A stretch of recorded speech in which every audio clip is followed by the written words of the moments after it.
साथियों, आज का टॉपिक है शेरशाह सूरी के उत्तराधिकारी एवं उनका केंद्रीय प्रशासन।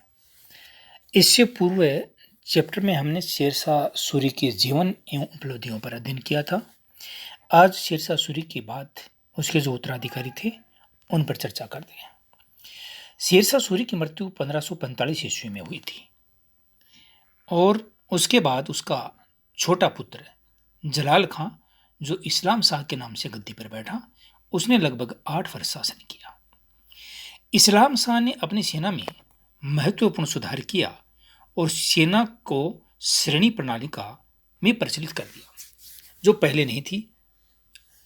उसने अपनी घुड़सवार सेना को भी 100, 200, 250, 500 घुड़सवारों की टुकड़ियों में विभाजित किया ताकि सेना में अनुशासन व संतुलन बना रहे। उसने कानूनों को लिखित स्वरूप प्रदान किया, लेकिन उसकी मृत्यु के बाद उसका 12 वर्षीय पुत्र फिरोज शाह गद्दी पर बैठा। उसके मामा मुबारिज खां ने उसकी हत्या कर दी। मुबारिज खां मोहम्मद आदिल शाह के नाम से गद्दी पर बैठा। उसने भी जो अपना प्रशासन है वो रेवाड़ी के एक नमक विक्रेता व्यापारी था, हेमू को अपना वजीर बनाकर उसको सुपुर्द कर दिया। यानी प्रशासन में हेमू का ज्यादा हस्तक्षेप था। आदिल शाह नृत्य कला में पारंगत था, वह संगीत में भी निपुण था। ये इसके लिए एक जनरल नॉलेज का क्वेश्चन बनता है, लेकिन वह ज्यादातर समय अपना इन्हीं में व्यतीत करता था, इसलिए प्रशासन की तरफ उसने ध्यान नहीं दिया। उसके समय अफगान जो राज्य है वो 4 भागों में यानी 4 प्रांतों में विभक्त हो गया था। पंजाब सिकंदर शाह के अधीन था, दिल्ली आगरा इब्राहिम शाह के अधीन था, आगरा से बिहार तक का आदिल शाह के नियंत्रण में था और बंगाल मोहम्मद शाह के अधिकार में था। अफगानों की जो आपसी फूट थी उसका फायदा उठाकर हुमायूं ने एक बार पुनः भारत में अपना वर्चस्व स्थापित करने का प्रयास किया और उनको चुनौती दी। 1555 ईस्वी में हुमायूं ने सिकंदर शाह सूरी को सरहिंद के युद्ध में व मच्छीवाड़ा के युद्ध में परास्त कर पुनः भारत के अंदर मुगल साम्राज्य की स्थापना कर ली और अफगान राज्य जो शेरशाह सूरी ने स्थापित किया था हिंदुस्तान से समाप्त हो गया और पुनः हिंदुस्तान में मुगलों का राज है वो प्रचलन में आ गया। इसलिए जब मुगल पीरियड का हम अध्ययन करते हैं तो बाबर से शुरू होता है और 1857 की क्रांति तक ये साम्राज्य चलता है। लेकिन इसमें इस्लाम शाह जो सूरी था उस तक, यानी उसके उत्तराधिकारी भी कुछ समय तक शासन करते रहे, लेकिन 2 ही शासक यानी शेरशाह सूरी और इस्लाम शाह ने शासन किया और ये अफगानों का राज्य था। अफगान दूसरी बार अपना राज्य स्थापित कर पाए थे क्योंकि मुगलों ने पहले इब्राहिम लोदी से यह साम्राज्य छीना था जो अफगान थे, और अब शेरशाह सूरी ने जो राज्य पुनः अफगानों का स्थापित किया था उसको पुनः हुमायूं ने उनसे छीनकर हिंदुस्तान में बादशाहत कायम की और मुगलों का राज्य पुनः स्थापित कर दिया। शेरशाह सूरी को उनकी उपलब्धियों के लिए जाना जाता है। वह जितना युद्ध कला में पारंगत था उतना ही प्रशासन में पारंगत था। इसीलिए कहते हैं कि अकबर ने बड़ी सूझबूझ का परिचय देते हुए शेरशाह सूरी का जो प्रशासनिक ढांचा था उसी को अपनाया था, उसी पर अमल किया था। इसीलिए शेरशाह सूरी को अकबर का अग्रगामी कहा जाता है या अकबर का पूर्वगामी कहा जाता है, क्योंकि एक प्रशासक या साम्राज्य निर्माता के रूप में शेरशाह को अकबर का पूर्वगामी कहा जाता है। अकबर ने उन्हीं के पद चिन्हों पर चलकर विशाल मुगल साम्राज्य की एक सुसंगठित व्यवस्था स्थापित की थी।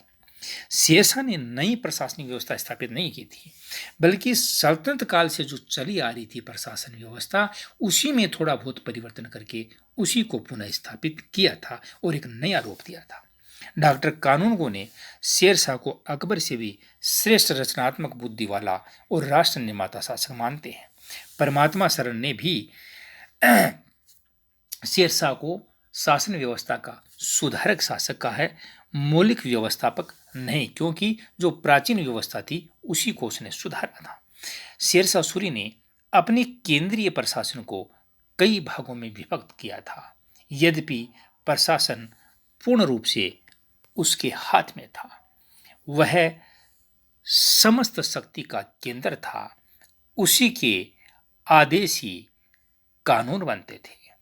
वह स्वयं निर्णय लेता था, उसके मंत्री निर्णय नहीं लेते थे।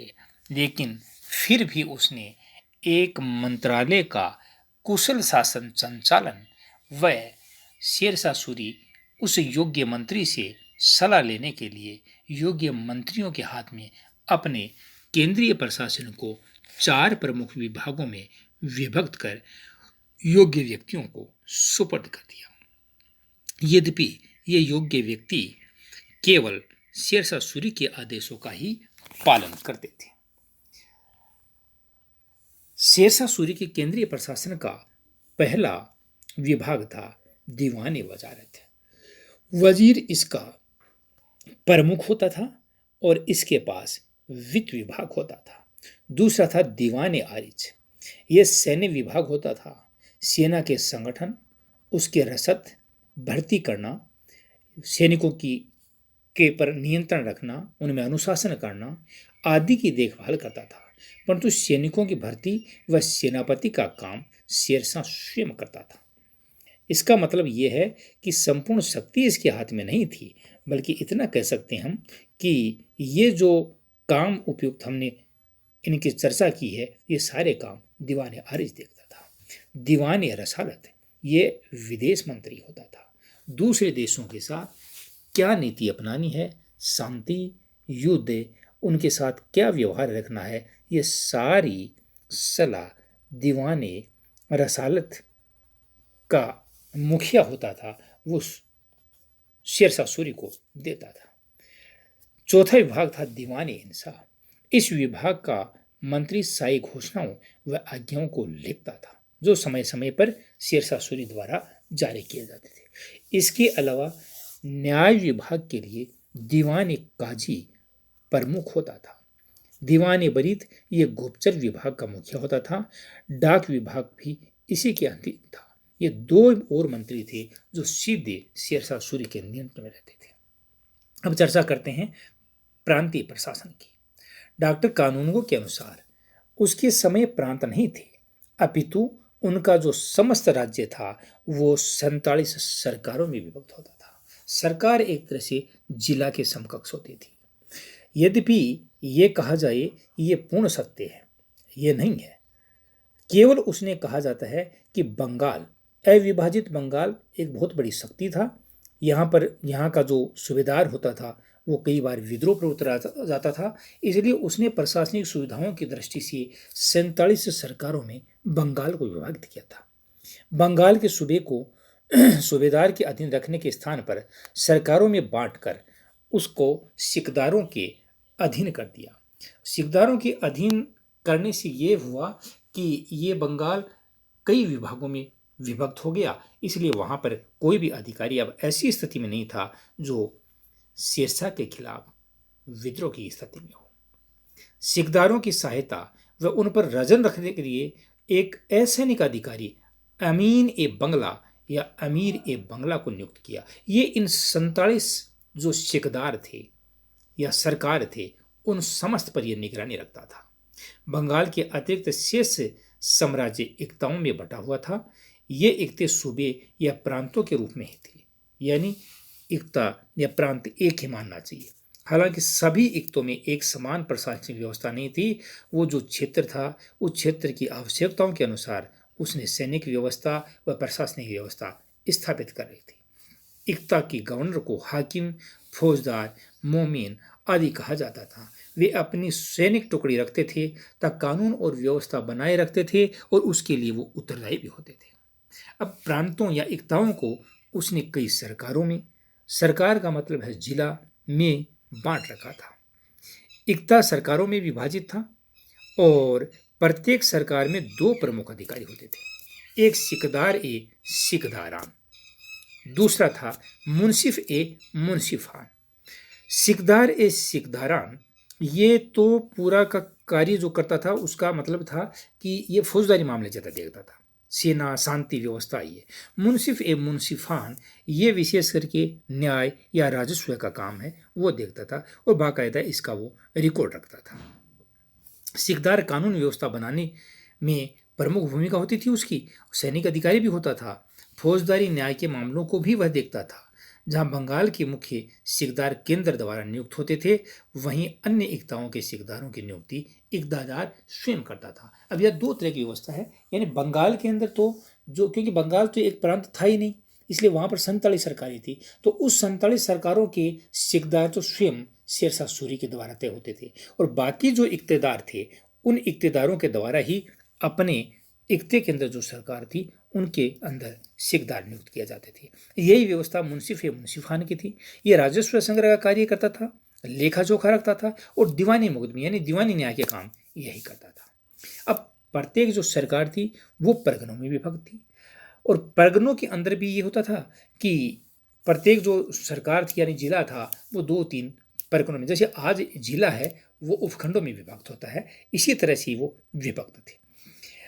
इनकी सहायता के लिए एक सिकदार होता था, एक अमीन होता था। काम दोनों का वही है, जैसे सिकदार एक सिकदारान का और मुंसिफ या मुंसिफान का, और एक फौजदार एक खजांची होता था।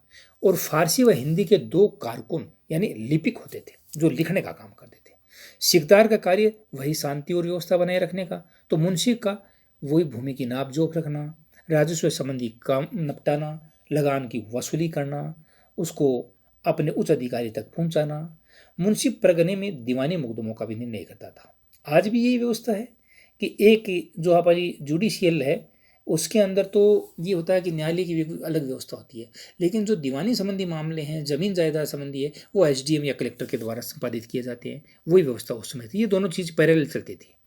गांव के अंदर होता था कि चौकीदार, पटवारी, प्रधान, इन्हीं की मदद से प्रशासन चलता था। शेरशाह ने ग्राम पंचायतों को उचित वैधानिक मान्यता दी थी और स्थानीय उत्तरदायित्व के सिद्धांत के तहत गांव के मुखिया को गांव के अपराध का पता लगाने के लिए उत्तरदायी बनाया था, और उसके एवज में जो वो लगान की वसूली में मदद करता था, आदि के लिए उसको एक निश्चित रकम दी जाती थी, या फिर कहना चाहिए उसको जो ज़मीन वो जो जोतता था उसका लगान उसको माफ़ कर दिया जाता था। इसलिए ये उसकी आय होती थी, और गांव का उत्तरदायित्व है वो गांव के पंच पटेल जो मुखिया थे उस समय उन्हीं पर उत्तरदायित्व था। कोई इस तरह की व्यवस्था नहीं थी आज की तरह की।